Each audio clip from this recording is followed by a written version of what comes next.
want you to close your eyes and imagine the life of a young boy. You're on your father's farm, down in the creek fishing with your older siblings after a long day of work on the fields, when all of a sudden, a cloud of angry insects attacks. In a panic, you slip and fall all the way down in the creek with a splash. And of course, your older siblings are on the verge of tears laughing down at you. Great. The worst part is, you're the youngest and the smallest, so you can't do much about it, and end up going home sad and drenched while your siblings walk away with their catch. When you get home, you tell your dad about the day. And what does he do? Well, he cooks up the most delicious meal, but with a catch. Only you get to eat it. Your siblings? Well, if they're so high and mighty with all the fish that they caught, then they can cook and eat it for themselves that night, and tomorrow night, and the night after that. And by the time they're done with everything that they caught, they're actually sick of even thinking about fish. After how they teased you, I count that as a win. Now, if you haven't already, I want you to open your eyes and take a look at this handsome young man right here. This is my dad, and that story is one of many fond memories he has growing up in Venezuela in the 70s and 80s.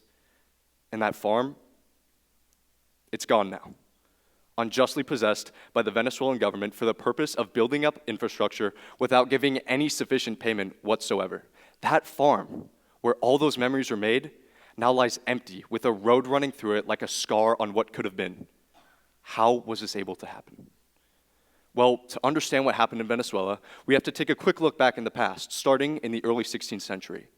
Here, the country began as just a simple Spanish settlement with the purpose of agricultural profit through the use of indigenous labor, like many other Latin American countries did. Soon, though, the injustices taking place became clear. Under the monarchy, all the power was being taken from local systems and just given to Spanish-born bureaucrats, with insanely high taxes being put in place. It wasn't just happening in Venezuela, but all across Latin America. And the first step of a pattern we'll begin to see, the wealth and power provided by the country's natural resources was being consolidated to a powerful few, while everyone else was left with little to none. It marked the beginning of the true height of social unrest with the system. In the early 19th century, though, this power began to shift. Napoleon's invasion of Spain severely weakened the empire's grasp over its Latin American colonies, creating a vacuum of power. This coalesced in the movement for independence in the Latin American revolutions. As the conflict escalated, notable military leaders like Simón Bolívar and his own right-hand man, my own ancestor, Antonio José de Sucre, led larger-scale armies for the fight for independence. They knew it was not right that someone could objectify their home, strip it of its natural resources, and give nothing to the people. And so, by the end of the revolutions, over 12 countries were liberated from Spanish control, including Venezuela. It's the second step of our pattern, a driving out of the previous system. A prime example of the saying, to the victor go the spoils. Now that we know some of the country's backstory, let's fast forward to the 1920s, where geologists struck gold, black gold, the largest oil reserve in the entire world, right under Venezuelan soil. The following decades saw the most economically prosperous times out of any country in Latin American history. And under a system of democratic socialism, the profit of Venezuela's oil was being used to build up infrastructure and support its citizens. The oil was in control of the government, but all of the benefits were being redistributed to the people. Once again, though, the pattern repeats. The greed of human nature takes hold, and democratically elected officials begin taking more for themselves. After all, to the victor go the spoils. As wealth is once again consolidated to the powerful few, the middle class erodes, creating a polarizing economic difference between them and the poor common man. An economic crisis ensues, and once again, the people are in unrest. The pattern repeats. Here, military officer Hugo Chavez enters the scene, radically promising an end to corruption, the economic crisis, and a complete reform to the system. He is democratically elected into the presidency, and things do begin well with positive plans underway. But again, the pattern repeats. Chavez is greedy and corrupt. He sets fraudulent elections, fires anyone in his way, and even makes changes to the very constitution so that he can have more years in power. In an ideal world, the system at Venezuela's peak would prevail. a truly democratic system, voted in for the people, by the people, in which the country's natural wealth is shared amongst its citizens. It would have been the most prosperous country in South America and one of the best in the world. What prevented that? The greed and corruption of elected officials who gained too much power without being checked in a nation that could not learn from its mistakes.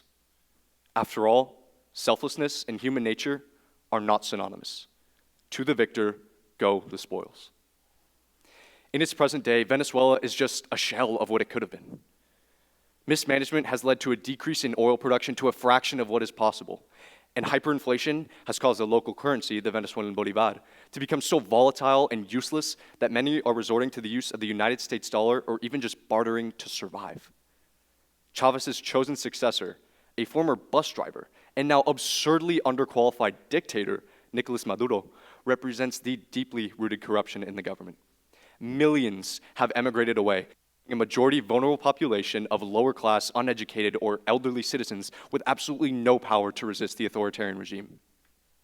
In the pattern that brought them down to this point, there was a system of change just to become the very thing that the people worked against. It's a pattern seen not just in Venezuela, not just in Latin America, but in several colonized nations across the globe. It is crucial to understand that democracy is a very fragile thing. It looks good on paper, but the human touch can send it toppling like a house of cards. The United States is an amazing but rare case. It doesn't mean it's invulnerable like many people believe. The pattern seen in so many other colonized nations with goal of democracy in mind shows that power is all-consuming, all-corrupting. So how can we help these other nations that have fallen victim to this, and how can we prevent it from happening to our own? Well, unfortunately, in my opinion, countries like Venezuela might be too far gone to recover from simply humanitarian aid or the voting in of new officials. Donations won't solve anything, just lessen the struggle. And elections have proven to be anything but genuine. Just take the most recent run for presidency, in which Maduro won again, but polls show that a wide majority of the population voted against him. At this point, the only thing that might bring about change would be revolution. Hoping, though, that the pattern does not repeat. And how about ourselves? How can we learn from these other nations in order to secure our own?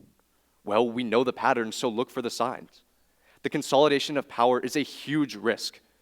The wealthy should not have more influence over politics than the common man, and a spoil system that places underqualified individuals in positions of power simply for the purpose of being loyalists to those that put them there cannot become the norm, like what took place with Maduro.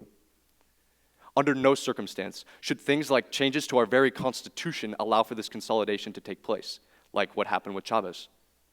By giving too much power to too few people, human nature has the ability to take control with disastrous consequences. To the victor go the spoils. Hold to your morals, hold leaders accountable, and do not be afraid to exercise your freedom, or you might lose it. Learn from these other nations to ensure that the same pattern that took hold of them does not bring you down too. Thank you.